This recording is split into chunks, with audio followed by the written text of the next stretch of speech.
গল্পের সওদাগর চ্যানেলে আপনাদের সবাইকে স্বাগতম।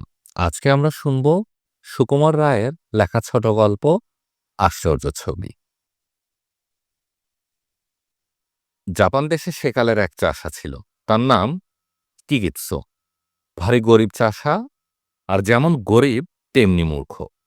দুনিয়ার সে কোনো খবরই জানত না, জানত কেবল চাষবাসের কথা, গ্রামের লোকদের কথা, আর গ্রামের যে বুড়ো পরিহিত আছে তার ভালো ভালো উপদেশের কথা। চাষার যে স্ত্রী তার নাম লিলিৎসি। লিলিৎসি চমৎকার রান্না বান্না করে, ঘরকন্না করে, বাড়ির ভেতর সব টকটকে ঝকঝকে করে গুছিয়ে রাখে। তার রান্না এত সুন্দর যে চাষার মুখে তার প্রশংসা আর ধরে না। কিকিৎসুম কেবলই বলে, এত আমার বয়স হলো তো আমি শুনলাম, কিন্তু রূপে গুণে এর মতো আর একটি কোথাও দেখতে পাইনি। লিলিৎসি সে কথা যত শুনে ততই খুশি হয়। একদিন হয়েছে কি, কোথাকার এক শহরে বড় মানুষ এসেছেন সেই গ্রাম দেখতে। তার সঙ্গে ছিল তার ছোট্ট মেয়েটি, আর মেয়েটি ছিল একটা ছোট্ট আয়না। রাস্তায় চলতে চলতে আয়নাটা সেই মেয়ের হাত থেকে কখন যে পড়ে গেছে কেউ তা দেখতে পায়নি। কিকিৎসুম যখন চাষ করে বাড়ি ফিরছে তখন সে দেখতে পেল রাস্তার ধারে ঘাসের মধ্যে কি যেন একটা চকচক করছে। সে তুলে দেখল একটা অদ্ভুত চ্যাপ্টা চৌকোনো জিনিস, সে কিনা কখনো আয়নায় দেখেনি। তাই সে ভয়ানক আশ্চর্য হয়ে ভাবতে লাগল, এটা আবার কি রে। নেড়েচেড়ে দেখতে গিয়ে হঠাৎ সেই আরসির ভিতর নিজের ছায়ার দিকে তার নজর পড়ল।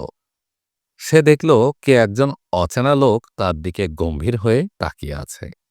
দেখে সে এমন চমকে উঠল যে আর একটু হলেই আয়নাটা তার হাত থেকে পড়ে যাচ্ছিল।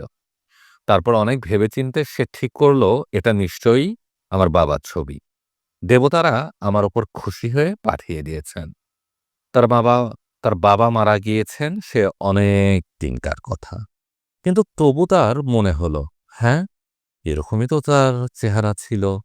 তারপর কি আশ্চর্য, সে চেয়ে দেখল তার নিজের গলায় কেমন যেন, নিজের গলায় যেমন একটা মাদুর, রূপর মাদুলি, ছবির গলায়ও ঠিক তেমনি। এই মাদুলি তো তার বাবারই ছিল, তিনি তো সর্বদাই এটা গলায় দিতেন। তবে তো এটা তার বাবারই ছবি। তখন কিকিৎসুম করল কি, আয়নাটাকে যত্ন করে কাগজ দিয়ে মুড়ে বাড়ি নিয়ে এলো। বাড়ি এসে তার ভাবনা হলো ছবিটাকে রাখে কোথায়। তার স্ত্রীর কাছে যদি রেখে দেয় তবে সে হয়তো পাড়ার মেয়েদের কাছে গল্প করবে, আর গ্রাম শুদ্ধ সবাই এসে ছবি দেখবার জন্য ঝুঁকে পড়বে। গ্রামের মূর্খগুলো তো সে ছবির মর্যাদা বুঝবে না, তারা আসবে কেবল তামাশা দেখার জন্য।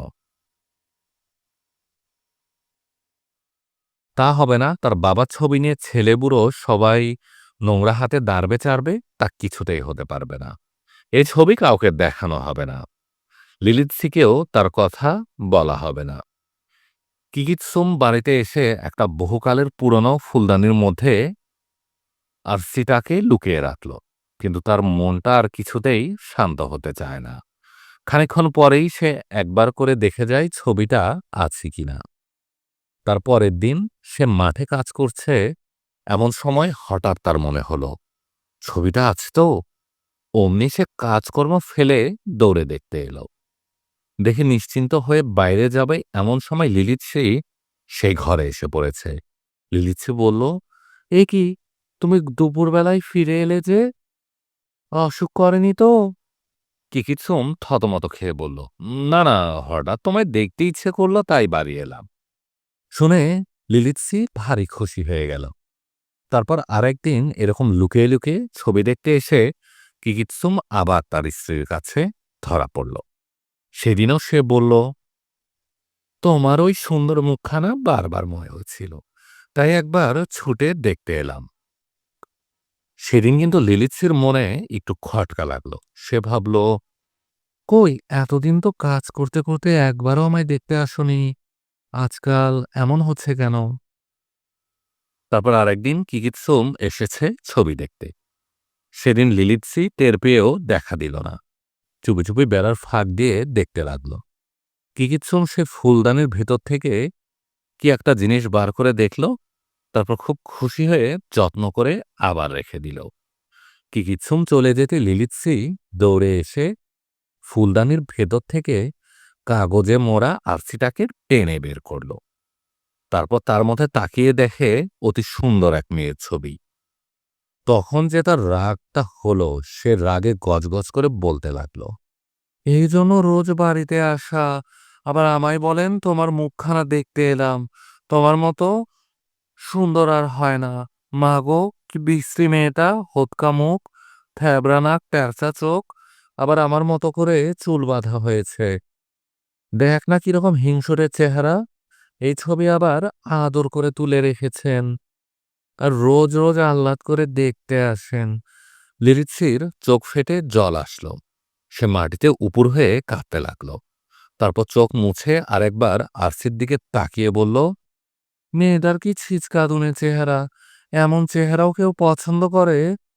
সে তখন আয়নাকে নিজের কাছে লুকিয়ে রাখল। সন্ধ্যার সময় কিকিৎসুম বাড়ি এসে দেখল লিলিৎসি মুখ ভার করে মেঝের উপর বসে রয়েছে। সে ব্যস্ত হয়ে বলল, কি হয়েছে? লিলিৎসি বলল, থাক থাক, আদর আর দেখাতে হবে না। নাও তোমার সাথে ছবিখানা নাও, ওকে নিয়ে আদর করো, যত্ন করো, মাথায় তুলে রাখো। তখন কিকিৎসুম গম্ভীর হয়ে বলল, তুমি আমার ছবিকে তাচ্ছিল্য করছো? জানো ওটা আমার বাবার ছবি। লিলিৎসি আরো রেগে গিয়ে বলল, হ্যাঁ, তোমার বাবার ছবি। আমি কচি খুকি কিনা এটা বলে দিলেই হলো।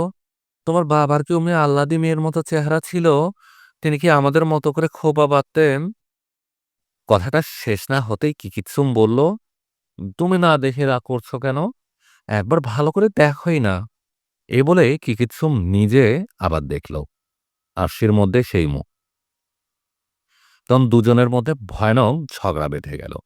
কিকিৎসুম বলে ওটা তার বাবার ছবি, লিলিৎসি বলে ওটা একটা হিংসুটে মেয়ের ছবি। এরকম তর্ক চলছে এমন সময় গ্রামের যে বুড়ো পুরোহিত, সে তাদের গলার আওয়াজ শুনে দেখতে এলো ব্যাপারখানা কি। পুরুষ ঠাকুরকে দেখেই দুজনেই নমস্কার করে তার হাতে নালিশ লাগিয়ে দিল, তার কাছে নালিশ লাগিয়ে দিল। কিকিৎসুম বলল, দেখুন আমার বাবার ছবি সেদিন আমি রাস্তা থেকে কুড়িয়ে পেলাম, আর ও বলে কিনা কোনো এক মেয়ের ছবি। লিলিৎসি বলল, দেখলেন কি অন্যায়, এনেছেন একটা গোমরামুখী মেয়ের ছবি, আর আমায় বোঝাচ্ছেন ওইটা নাকি তার বাবা। তখন পুরোহিত ঠাকুর বললেন, দাও তো দেখি ছবিখানা। তিনি আরশি নিয়ে মিনিট পাঁচে খুব গম্ভীরভাবে তাকিয়ে রইলেন। তারপর আয়নাটাকে সসাঙ্গে প্রণাম করে বললেন, তোমরা ভুল বুঝেছ, এ হচ্ছে অতি প্রাচীন এক মহাপুরুষের ছবি।